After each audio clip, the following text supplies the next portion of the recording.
প্রথমবারের মতো অনুষ্ঠিত হওয়া জগন্নাথ বিশ্ববিদ্যালয় কেন্দ্রীয় ছাত্র সংসদ হল সংসদ নির্বাচনের ফল ঘোষণা করা হচ্ছে। এখন পর্যন্ত আমাদের হাতে যে তথ্যটি এসেছে, এখন পর্যন্ত আনুষ্ঠানিকভাবে 14টি কেন্দ্রের ফলাফল ঘোষণা করা হচ্ছে। সেখানে আমরা যেটি দেখেছি, বিশেষ করে ভিপি যে পদটি রয়েছে, সে ভিপি পদে ছাত্রদল সমর্থিত প্যানেল এবং শিবির সমর্থিত প্যানেলের যে প্রার্থী যারা রয়েছেন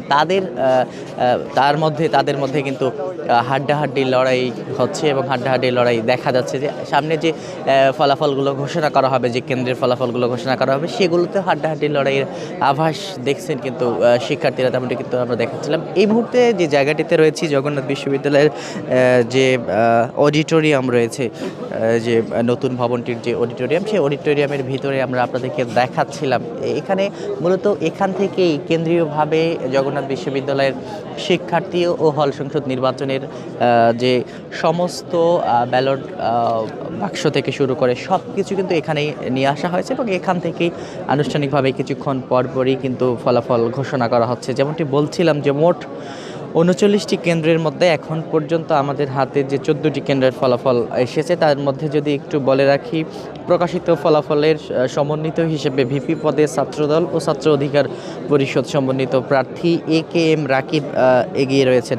তবে জিএস ও এজিএস পদে আমরা যেটি দেখেছি যে ছাত্র শিবিরের যে প্রার্থী যারা রয়েছেন তারা কিন্তু এগিয়ে রয়েছেন জিএস এজিএস পদে, তেমনটি আমরা দেখেছি। 14 কেন্দ্রের ফলাফলে আপনাদেরকে যদি একটু বলি, 14 কেন্দ্রে যে ফলাফল হয়েছে সেখানে ছাত্র শিবির সমর্থিত প্রার্থী রিয়াজুল ইসলাম পেয়েছেন মোট 1424 ভোট। তার প্রতিদ্বন্দ্বী ছাত্রদল ও ছাত্র অধিকার পরিষদের সমর্থিত ঐক্যবদ্ধ নির্ভীক জবিয়ান প্যানেলের প্রার্থী AKM রাকিব পেয়েছেন 1673 ভোট। এতে শিবির সমর্থিত প্রার্থী রিয়াজুলের চেয়ে 249 ভোট বেশি পেয়েছেন ছাত্রদল ও ছাত্র অধিকার প্যানেলের রাকিব।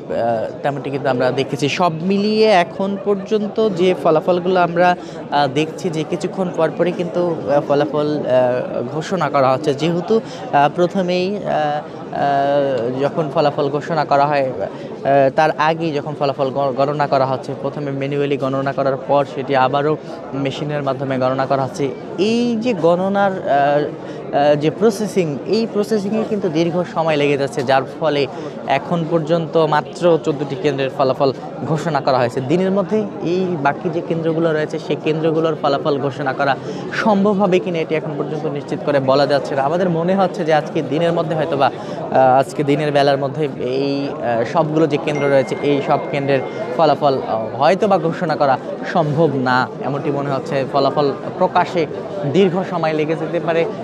এখন পর্যন্ত বলা যাচ্ছে না কখন এই ফলাফলের যে প্রকাশের গতি সেটি বাড়বে, কিভাবে ফলাফল প্রকাশ হবে দ্রুত, সেটি কিন্তু এখন পর্যন্ত বলা যাচ্ছে না।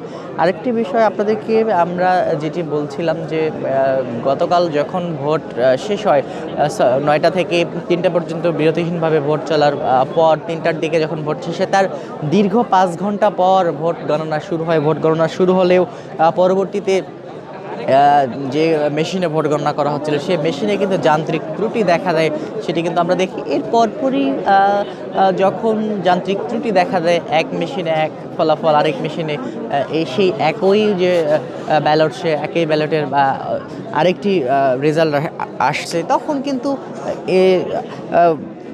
তাৎক্ষণিকভাবে তখন ভোট গণনা স্থগিত করা হয় এবং পরবর্তীতে আমরা যেটি দেখি যে যারা প্রার্থী রয়েছেন তাদের সঙ্গে কথা বলে নির্বাচন কমিশন কথা বলে, তারপরে কিন্তু আবারও ম্যানুয়ালি ভোট গণনার সিদ্ধান্ত হয়। প্রথমে ম্যানুয়ালি গণনার পর আবারও সেটি মেশিনের মাধ্যমে গণনা করা হচ্ছে। যে মেশিনটিতে একদম ম্যানুয়ালি গণনার কাছাকাছি যাচ্ছে সেটি দিয়ে কিন্তু ভোট পরবর্তীতে গণনা করা হয়, তেমনটি কিন্তু আমরা দেখি। সব মিলিয়ে আমরা যেটি দেখছি যে বিশ্ববিদ্যালয়গুলোতে যে নির্বাচন হচ্ছে, এর আগে আমরা দেখেছি জাহাঙ্গীরনগর বিশ্ববিদ্যালয়, ঢাকা বিশ্ববিদ্যালয়, চট্টগ্রাম বিশ্ববিদ্যালয়, রাজশাহী বিশ্ববিদ্যালয়, এই যে বিশ্ববিদ্যালয়গুলোতে ছাত্র সংসদ নির্বাচন হয়েছে সেগুলোর ফলাফল প্রকাশে কিন্তু দীর্ঘ সময় লেগে যাচ্ছে, যার ফলে শিক্ষার্থীদের মধ্যে মিশ্র প্রতিক্রিয়া আমরা দেখেছি। শিক্ষার্থীরা বলছেন এত দীর্ঘ সময় ফলাফল প্রকাশের কারণে কিন্তু শিক্ষার্থীরা যারা ফলাফল নেবার জন্য এখানে অপেক্ষা করছেন তারাও কিন্তু এক প্রকার বিরক্তি প্রকাশ করছেন, তেমনটি কিন্তু আমরা দেখেছি।